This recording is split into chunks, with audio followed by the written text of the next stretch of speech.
A new development to tell you about this morning that could help identify that body that was found burning in a field over the weekend. Here it is. Take a look at this ring. Officials are hoping that someone might recognize this thing. TBI agents say the jewelry was found near the body. Still has not been identified yet. A Robertson County resident discovered the body Sunday, thought it was a brush fire just off Highway 76. If you recognize that ring or you know anything about this case, call 1-800-TBI-FIND. Amy? Well, new developments this morning involving the latest controversy in the Vanderbilt rape case. A defense attorney wants lawyers and investigators to take a lie detector test. Albert Perez wants the DA to set up polygraphs for everyone that had access to video that was leaked to ABC's 2020 program.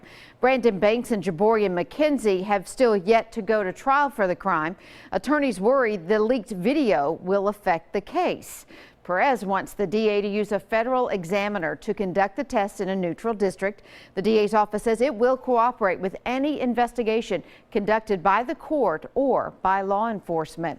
Meanwhile, one of the Vanderbilt convicted rapists is getting his own TV interview with Dr. Phil. Corey Beatty sat down for an interview with the daytime television personality in Metro Jail yesterday. His lawyer told the Tennessean the purpose of the meeting was to, quote, help the healing begin. The interview will air sometime next week. Steve? Amy, today could be a make or break day for insurer Tennessee. Governor Haslam's plan to increase health insurance coverage for thousands of people in our state. News Channel 5's Cuthbert Langley is in studio with us over at the smart screen right now. A big day for the governor and this program, right, Cuthbert? Steve, yes, you're exactly right. Both Senate and House committees are scheduled to meet this morning to talk about the plan, and that includes gauging how lawmakers feel about Insure Tennessee. Once those sessions are over, the full House and Senate will meet, and some are saying this morning if the votes aren't there in those committee meetings, the special session could end right there and Insure Tennessee could fail. Yesterday, there was standing room only, as you see right there, in several committees as lawmakers began learning more about what Haslam has in mind for expanding health care. Insure Tennessee will offer health care to nearly 500,000 Tennesseans who currently don't have health care coverage. The plan will be funded through federal dollars. However, many Republicans say the plan is too similar to the Affordable Care Act. But it's interesting to note here, though, that nearly 56% of voters support the plan. So why would lawmakers balk the idea even with that much of support? A political analyst says it comes down to those voters most likely to head to the polls in future elections. They're not worried necessarily about the average Tennessean in a lot of these districts. They're worried about the more extreme elements, and that's who they're playing to, and that's part of the difficulty.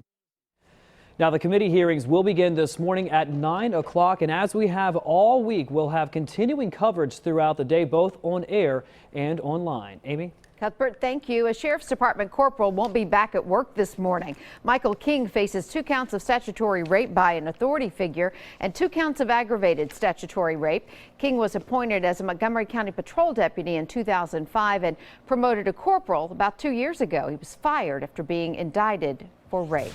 And the former Lebanon police chief Scott Bowen will be back in court for an appeal hearing. The mayor fired Bowen and now he's appealing the termination. A former statement from Bowen's legal team said that he did not agree with the mayor's assessment that cause existed for his termination. Bowen had served as chief of police for 10 years. He'll be in court today, this morning, about an hour at 8 o'clock. A Sumner County mom found a pipe bomb in her son's car. She quickly called authorities, and now that teen is facing charges. THP bomb technicians were able to detonate the fully functioning bomb safely. Authorities say the boy told them he made the bomb in another county, and now officials are worried there might be more devices elsewhere and other teens involved. Police say the bomb was not meant to hurt anyone, but the teen is still facing charges for having an explosive and also being unruly. A man was already behind bars, but this morning he's facing some more charges after they discovered that he's been forging checks. News Channel 5's Matthew Torres live at Metro Jail. And so, Matthew, how many checks are we talking about?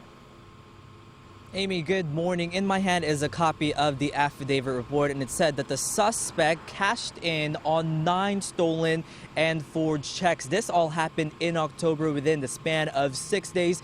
But as you said, Amy, the man is already behind bars. Police said 49-year-old John Lowe took in and cashed in about $1,300 worth of stolen checks. This happened at the 24-hour Advance Financial in East Nashville. The store employee said the account on the checks had been closed for several years. Now, we mentioned he was in jail, according to police.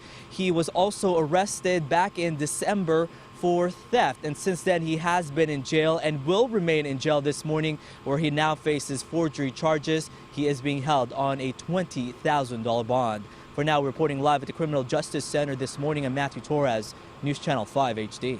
Matthew, thank you for the update on that. Advance Financial was one of the companies that lobbied against a Metro Council ordinance last night that would have restricted their hours, and they won the vote banning check cashing and payday loan businesses from operating 24 hours a day. It went down hard. And coming up in about a half an hour, we'll hear why council members felt that ordinance simply went too far.